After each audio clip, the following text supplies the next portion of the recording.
खरं तर चळवळीतून पुढे आलेला आहात, ते एक मोठी बॅकग्राऊंड तुम्हाला लाभलेली आहे. आणि चळवळीतून जो कार्यकर्ता पुढे येतो ना, त्याच्या बोलण्यात चालण्यात किंवा एक प्रगल्भता आपल्याला कायम दिसत असते. तुमच्या भाषणांमधून सुद्धा ती जाणवते.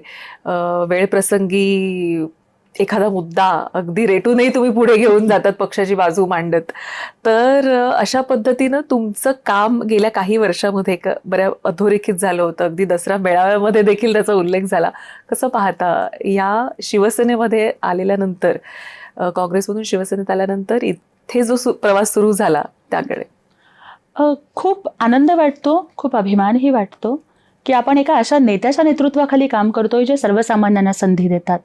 दसरा मेळाव्यामधलं माझं भाषण असेल किंवा अगदी वर्धापन दिनामधलं भाषण असेल, एकनाथजी शिंदेसाहेब आणि श्रीकांत शिंदेसाहेब हे नेहमी प्रेरणा देतात. मला आठवतं पहिल्या दसरा मेळाव्याच्या भाषणाचा किस्सा. मला वाटतं एक अर्धा तास आधी कळालं होतं की मी बोलायला जाणार आहे. तयारी काहीच केली नव्हती. त्यामुळे थोडंसं दडपणही होतं, कारण दसरा मेळावा हा शिवसेनेचा आत्मा आहे. डायसवरती जाण्याच्या आधी खासदार डॉक्टर श्रीकांत शिंदेसाहेब मला म्हणाले की ताई, लढा, आक्रमकपणे आणि निर्भीडपणे बोला. ते त्यांची जी 2 वाक्य होती ना, त्या 2 वाक्यांनी लाखोंच्या जनसमुदायासमोर बोलायची मला हिंमत दिली.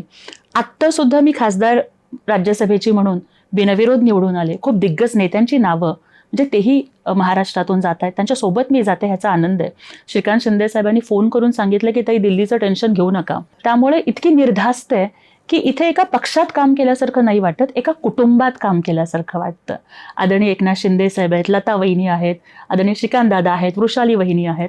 एका परिवारासारखं. म्हणजे सोलापुरातून मी मुंबईत येऊन राहिले. मुंबई माझ्यासाठी खूप नवीन होती, पण त्यांनी एका परिवारातल्या मुलीसारखं मला स्वीकारलं. त्याचा खूप मोठा आनंद आहे.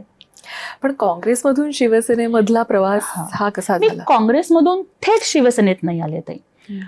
तुम्ही थोडंसं जर माझा प्रवास बघितला तर माझा प्रवास हा एक वृत्त निवेदिका, सूत्रसंचालक, निवेदिका, मग त्यानंतर वक्ता, प्राध्यापिका, काँग्रेसची शहर अध्यक्षा आणि त्याच्यानंतर शिवसेनेची प्रवक्ता असा झाला.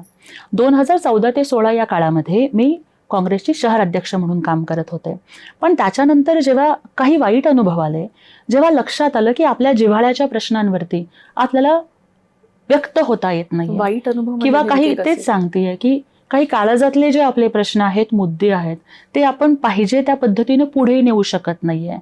त्यावेळेला मात्र, किंवा जेव्हा वाटलं की अरे नाही, हे ह्या राजकारणातून किंवा ह्याच्यातून आपल्याला काही करता येत नाहीये, त्यावेळेला मी माझ्या काही वैयक्तिक कारणांच्यामुळे मी राजीनामा दिला.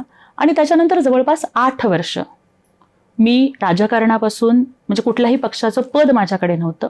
मी त्याच्यानंतर माझी PhD पूर्ण केली. मी महाविद्यालयामध्ये प्राध्यापिका म्हणून शिकवत होते. वेगवेगळ्या सामाजिक संघटनांच्या माध्यमातून मी चळवळी केल्या. मी त्याच्यासोबतच संशोधन केलं. महिलांच्या आरोग्याचे प्रश्न असतील, भाषेचे, इंग्रजी भाषा शिकण्याचे प्रश्न असतील. मग त्यानंतर जेव्हा या संपूर्ण महाराष्ट्राच्या राजकारणाचा सातबारा बदलण्याचं काम ज्या उठावाने केलं, की ज्या उठावापासून लोकांना वाटू लागलं की अरे हे राजकारण फक्त थोरा मोठ्यांचं नाहीये, ते सर्वसामान्यांचं सुद्धा आहे. कारण सर्वसामान्यांचा मुख्यमंत्री महाराष्ट्राच्या मुख्यमंत्री पदावर बसला होता. तेव्हा एक विश्वास वाटला की भाई भतीजावाद नाही चलेगा. आता टॅलेंटवर आणि मेरिटवर तुम्हाला संधी मिळू शकते, कारण राजा का बेटा राजा नाही बनेगा. आणि मी शेतकऱ्याचा मुलगा मुख्यमंत्री झालो हे अभिमानानं सांगणारा, किंवा मी रिक्षावाला आहे पण मुख्यमंत्री झालो हे सांगणारे नेते जेव्हा आले, तेव्हा मात्र एकनाथ शिंदे साहेबांच्या आणि श्रीकांत दादांच्या नेतृत्वाखाली विश्वास ठेवून मी ह्या पक्षामध्ये